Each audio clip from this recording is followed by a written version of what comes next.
വയനാട് ദുരന്തത്തിൽ കാണാതായവർക്കായുള്ള തിരച്ചിൽ 8ാം ദിനത്തിൽ. സൂചിപ്പാറയ്ക്കും പോത്തുകല്ലിനുമിടയിൽ ഇന്ന് പ്രത്യേക തെരച്ചിൽ. വനവകുപ്പിന്റെയും സൈന്യത്തിന്റെയും 12 പേർ സംഘത്തിൽ. കാണാമറയത്തുള്ളത് 180-ലേറെ പേർ. മരണം 402. ദുരന്തഭൂമിയിലെ നഷ്ടങ്ങളുടെ കണക്കെടുപ്പ് ഇന്ന് തുടങ്ങും. തകർന്ന കെട്ടിടങ്ങൾ പൊതുമരാമത്ത് വകുപ്പ് പരിശോധിക്കും. പൊളിച്ചു മാറ്റേണ്ടവയുടെ കണക്കുകളും ശേഖരിക്കും.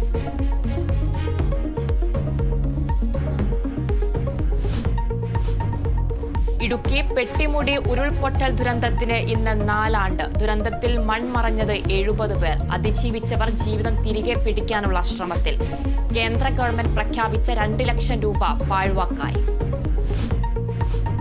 കലാപകലുഷിതമായി ബംഗ്ലാദേശ്. തെരുവിൽ അക്രമം തുടർന്ന് അക്രമകാരികൾ. പ്രതിപക്ഷ നേതാവ് ഖാലിദ സിയെ ഉടൻ മോചിപ്പിക്കും. രാജ്യത്ത് തെരഞ്ഞെടുപ്പ് പ്രഖ്യാപിക്കാൻ നീക്കം. ഇന്ത്യ വിടാതെ ഷെയ്ഖ് ഹസീന.